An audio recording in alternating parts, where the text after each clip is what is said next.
খালা আপনার কি সমস্যা ছিল মা? পাইলস রোগের সমস্যা ছিল। পাইলস হয়েছিল? জি। আচ্ছা। দুইবার অপারেশন করেছি, সারিনি। দুইবার অপারেশন করেছেন, তারপরে সারেনি? না।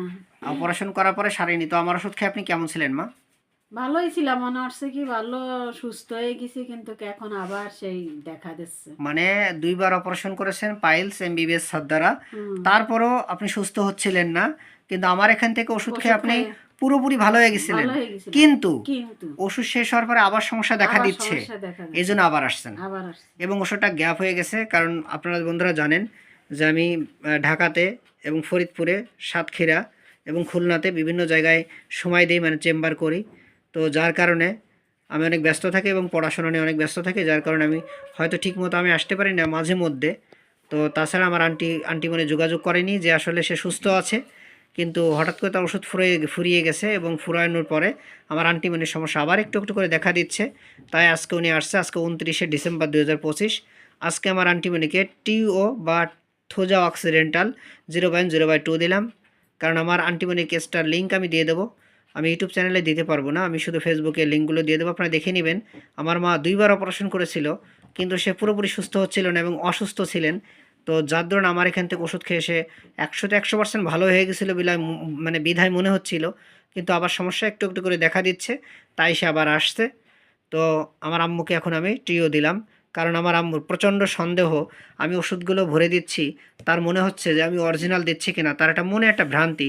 বাড়িতে ছাগল গরু আছে, সে আসলে সঠিকভাবে গরু ছাগল আছে কিনা, এবং কোনো বাড়িতে সে যদি বেড়াইতে যায় এবং তার সন্দেহ লাগে যে আসলে থালাবাটি ভালোভাবে ধোয়া হয়েছে কিনা, এই জন্য সে বারবার ধুয়ে নেয়। এই পিকি একটা স্বভাব, একটা সম্পূর্ণ আমাদের থোজার বা ট্রি অফ লাইফের একটা আনকমন একটা লক্ষণ। আন্টিমনি এটা তো আছে আপনার মা? মানে প্রচণ্ড সন্দেহ, যেমন থালাবাটি ধুলাম এটা পরিষ্কার হলো কিনা, প্রচুর সন্দেহ আছে। এবং মা আপনি বলেছিলেন আগে যে আপনার আড়াআড়ি পাও দিয়ে বসার একটা অভ্যাস আছে, তাই না মা? এটা আছে তো? আর আর বলেছিলেন কি যেন সমস্যা আপনার এখানে? টনসিলের সমস্যা আছে। টনসিলের সমস্যা আছে আমার মার।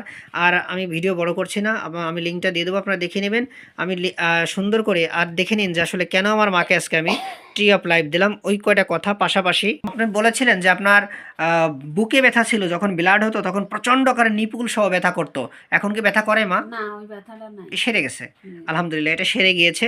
এবং মানে আপনার আরেকটা সমস্যা ছিল, সেটা হলো আপনার লিউকোরিয়া যেত, প্রচণ্ড আকারে লিউকোরিয়া ভাঙতো, সেটাকে এখন ভাঙে মা, এবং চুলকাতো, প্রচণ্ড চুলকাতো, সেটাও সেরে গেছে, সেটাও সেরে গিয়েছে। কিন্তু আমার মার এখন সমস্যা আছে হচ্ছে যে তার সমস্যাগুলো আবার, যে পাইলসের সমস্যা ছিল এবং প্রচুর আকারে ব্লাড যেত, কিন্তু এখন তার আবার সে ব্লিডিংটা একটু হচ্ছে এবং মা একটু সমস্যা ভুগতেছে, এই জন্য আমার মা এখানে আবার আসছে।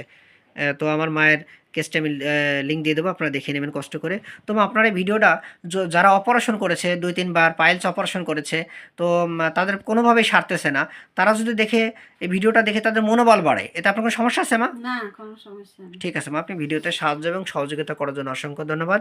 তো আমার মাকে আমি সিঙ্গেল মেডিসিন এইটাই দিয়েছি মা, আমি তো এই ওষুধই দিয়েছি, নাকি আপনার বড় বড় ভিটামিন, বড় বড় বড়ি কড়ি কিছু দেয়নি তো মা?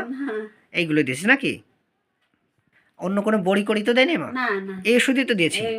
এটা কিভাবে এখানে 1 নম্বর সকালে ভোরে বাসি পেটে, আর তারপরে এই 1 নম্বর শেষ হয়ে গেলে 2 নম্বর, মানে এটা 15 দিন আর এটা 15 দিন, 1 মাস এইভাবে আর কি খান। আচ্ছা রাত্রে, ঠিক আছে মা। আর যারা বলেন যে আসলে একবারে আমি 5টা-6টা ওষুধ দিই, আসলে ওষুধ একটাই, কিন্তু বোতল 2-3টা বা 3-4টা বোতল হতে পারে, একটা শেষ হলে একটা খাবে, তাই তো মা? ঠিক আছে, ভিডিওতে সাহায্য এবং সহযোগিতা করার জন্য অসংখ্য ধন্যবাদ।